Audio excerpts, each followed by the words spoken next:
When I left my last true 9 to 5 job back in 2018, I was chomping at the bit to get out of there. I remember one particularly boring day just sitting at my desk and thinking, society wants me to do this for another 40 years?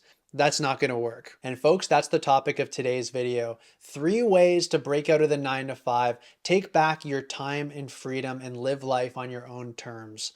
Let's get into it. If you don't know me, I'm Spencer, and I like to talk about simple living, frugality, and ways to cut down on your technology usage, sometimes by using other technologies. So the 9 to 5 job is pretty much standard here in North America, and something very similar exists pretty much everywhere else. We clock in, we do our time, and then we go home for a little time to recuperate, and we're back at it again for the rest of the week. If that sounds just about as appealing to you as banging your head off your desk for 40 years just waiting to retire, then these next few tips are for you. Starting with tip number 1, you have to determine your why. This is key to making any big life change, and for setting goals, you need to get motivated. Now, if you want to make any big life change, and especially one that goes against the grain of society, you're going to need a lot of motivation to keep going and ultimately get you through. So think about what it is exactly that you're trying to get away from in your current job. For me, it was a lack of freedom over my time. I honestly don't like being bound to other people's schedules. I like to do my work, put in the time,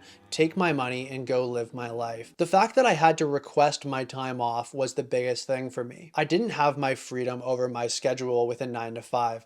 In a 9 to 5 job, you're there during the hours of 9 to 5, and you're pretty much stuck there 5 days a week, like it or not. So getting away from that was a huge motivator for me. The other thing was that I was trying to dedicate more time into finding work that made me money that was more interesting to me. My jobs were ones that hardly held my interest, but they had a stranglehold on my time, and they didn't leave me much time to do anything else besides work. I felt like I was losing connection with myself and with the things that I found meaning in, which to me is the point of living life altogether. So it was really important for me to get back my time so I was able to reconnect with those things. So moving on to step 2 of getting out of the 9 to 5, determine exactly what it is that you're escaping to. Now, this may not be something that you're certain of at this time. You may need some time and some space to really reflect and figure out what it is that you would do if you weren't bound to the 9 to 5 schedule.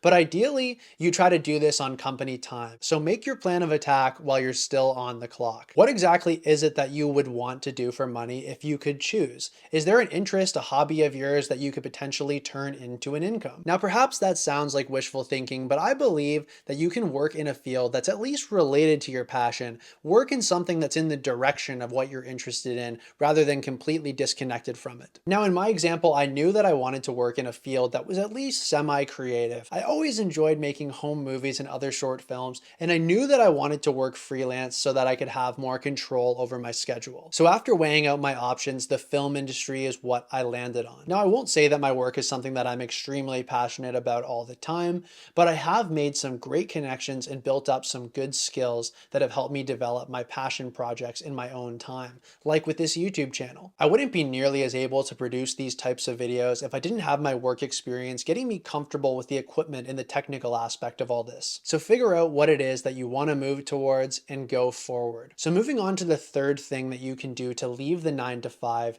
stop all unnecessary spending. Turn off the consumerism taps and patch up any leaks that remain. Now, especially when you get into the 9 to 5, you get comfortable with that steady salary and you undergo what is known as lifestyle inflation. You adjust your consumption levels to your new and perhaps higher income. This leaves you with a house full of clutter and a bank account that's running on empty. The steady pay of a 9 to 5 gives people a sense of security and allows them to accumulate a lot of material comfort. The problem is that this sense of security is often a fallacy, and all of these comforts come at the cost of freedom. Now, most folks don't use their new steady income to save steadily, they use it to spend steadily, and instead that savings remains much lower than what's needed to get ahead. The result is that your job becomes like an IV drip. It provides sustenance, but you're not thriving. And if that IV drip is taken away, you can't get along on your own and you're in big trouble. So what can you do?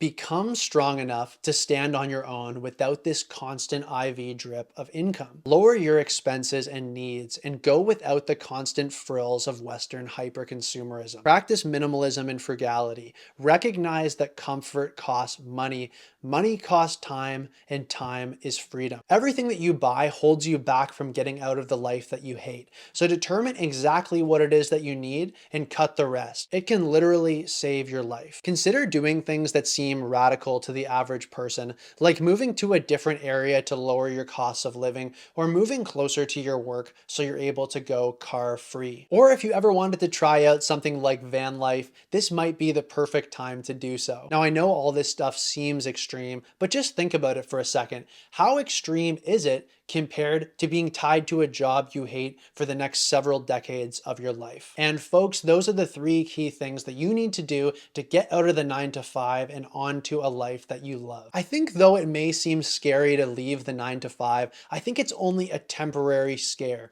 I think what's a lot more frightening is the thought that I would spend the most vital years of my life working and living for someone else. It's really best to think about this as an adventure and an experiment in alternative living. There is no one-size-fits-all perfect solution here. Test out different things and see what works for you. There is a happy, healthy, and more free life out there waiting for you. You just have to look for it and live it. So a great book that I mentioned in the past on this topic, and honestly one of my favorite books on frugal living and just intentional living in general, is Early Retirement Extreme by Jacob Lund Fisker, which I will link in the description if you're looking to pick one up. But the more 101 level one, the classic of all of these, that definitely was an inspiration for that book as well, is Your Money or Your Life by Vicki Robin and Joe Dominguez. Now, this is such an important read if you're looking to make big change in how you approach your life, your work, or your money.